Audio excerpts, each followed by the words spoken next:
49ers fans, the temperature in Santa Clara is rising, and this is not some ordinary off-season noise.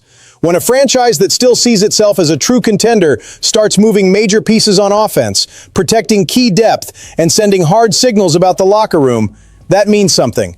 This is a team feeling the weight of a Super Bowl window that is wide open, but not wide open forever.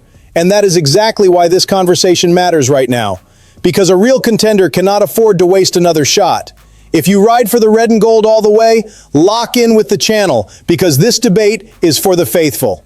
And now we get to the first bombshell, the situation with Brandon Aiyuk. This is not just about talent, because nobody is denying the talent. The issue is that from everything coming out of the organization, San Francisco is already operating like Aiyuk has probably played his final snap in red and gold. And once it reaches that point, this stops being just a football conversation and starts becoming a franchise direction conversation. What jumps out the most from Jed York's comments is that he did not slam the door completely shut.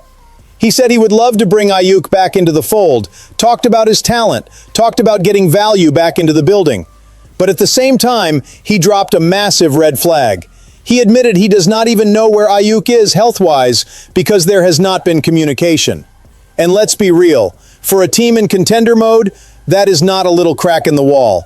That is a full alarm siren. Because contenders do not survive on names alone. Contenders survive on alignment, on culture, on everybody pulling the rope in the same direction when the heat gets turned all the way up. And if the relationship between player and franchise has deteriorated to this level, the 49ers have to think with a cold head, no matter how much money has already been invested. The contract was huge. The expectations were huge.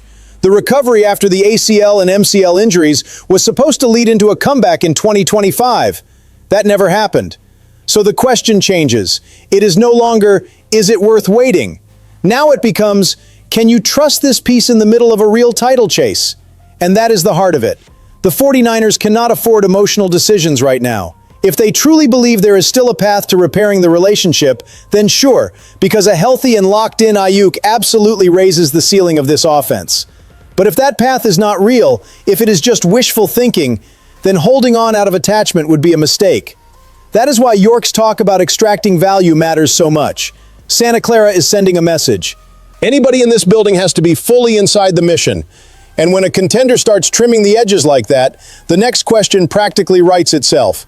If one door is closing, who is walking through the next one? That is exactly why the Curtis Samuel buzz suddenly feels so real for 49ers fans. Because if you only look at the name, maybe it is not the kind of move that sets the internet on fire in the first 5 minutes. But if you look at the fit, the need, and the timing, it starts to look almost too clean to ignore. And that is because San Francisco does not necessarily need noise. San Francisco needs functionality, speed, versatility, and immediate juice inside a system that demands intelligence and flexibility on every snap. Curtis Samuel is that kind of chess piece.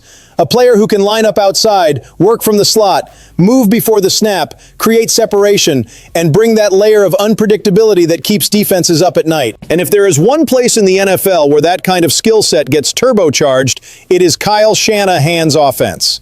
So even without official confirmation, the simple fact that his name is starting to circle around the team is enough to make everybody sit up a little straighter. Some rumors float by like smoke in the wind. Others start because the fit makes too much sense. This one feels like the second kind. And what makes it even more interesting is the context. The 49ers are clearly still monitoring the wide receiver room closely, which tells you they understand exactly how much pressure is on this offense in 2026. They cannot afford to run on hope. They cannot enter a pressure cooker season assuming things will just magically sort themselves out. A real contender attacks weakness before weakness turns into a playoff autopsy. And a name like Samuel represents exactly that kind of move. Not panic, not desperation. A smart adjustment to keep this offense dangerous, flexible, and explosive. Now let's separate fact from projection. Fact, there is no official move yet. Projection, the fit is way too natural not to take seriously. And my opinion? It is simple. This is the kind of move people shrug at in the summer and suddenly start talking about like a masterstroke in December. Some additions come with fireworks and fizzle out. Others arrive quietly and end up becoming a major nerve center of the offense because the system shines a spotlight on exactly what they do best. If the 49ers are truly leaning in this direction, then it reinforces the bigger picture. This team is not frozen, staring at the past. It is trying to solve problems in real time so it can stay dangerous right now. But that brings us to another layer of pressure, because having weapons is one thing. Protecting the engine behind the whole machine is another. And that is where Mac Jones comes into this story, because this is one of those moves that people outside the building may not fully appreciate, but the faithful absolutely should. On paper, there was always that trade chatter. When a backup plays well, keeps a team alive, and catches the eye of quarterback-needy franchises, the market starts buzzing. But what Kyle Shanahan made clear was basically a bucket of cold water dumped all over those theories. As far as he was concerned, there was never really a point this offseason when he thought San Francisco was going to lose Mac Jones. That says a lot. It says a lot because it shows exactly how the 49ers view their urgency.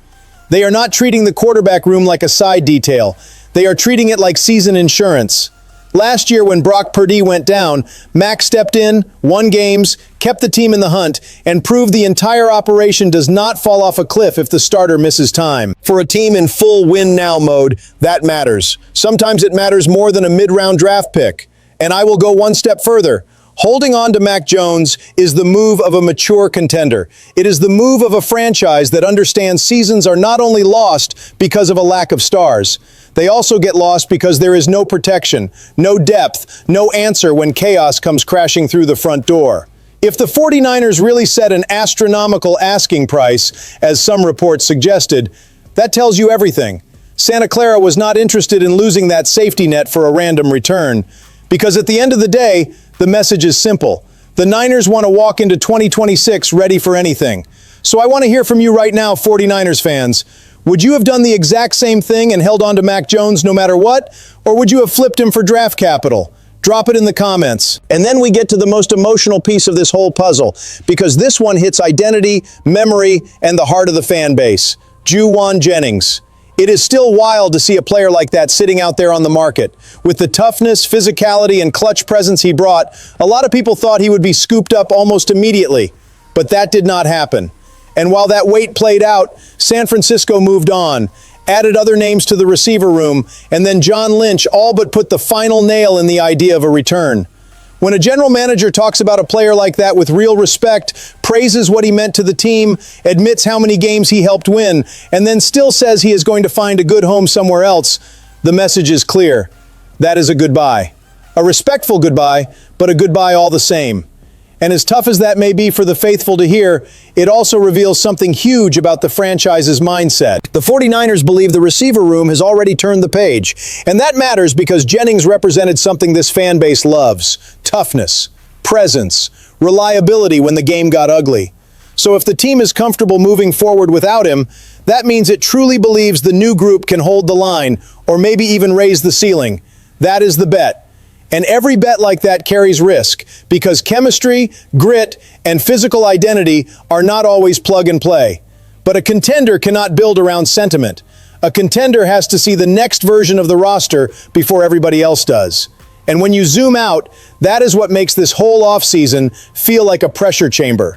Brandon Aiyuk's future hanging by a thread, Curtis Samuel lurking as a possible fit, Mac Jones locked in as insurance behind Brock Purdy, Jauan Jennings apparently headed elsewhere.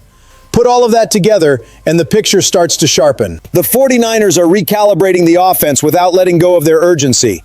This does not look like a team falling apart. It looks like a team trying to rearrange the pieces so it can keep charging straight at the Lombardi. Now tell me straight, does all of this make you feel better about the title chase, or do you think the 49ers are messing with too much of the foundation? Sound off in the comments. At the end of the day, my read is crystal clear. The 49ers are moving like a franchise that knows exactly how heavy this window really is. There is pain in these decisions. There is risk in these rumors. There is cold-blooded roster management in some of these moves. But none of it feels random. It feels like a team staring the pressure right in the face and deciding it would rather make hard calls now than regret soft ones later. And that is what separates a good team from a real contender. So now I want to hear from the faithful. Does this reset make you more confident or more nervous? Because one thing is undeniable. In Santa Clara, 2026 is already underway, and the pressure is blazing hot.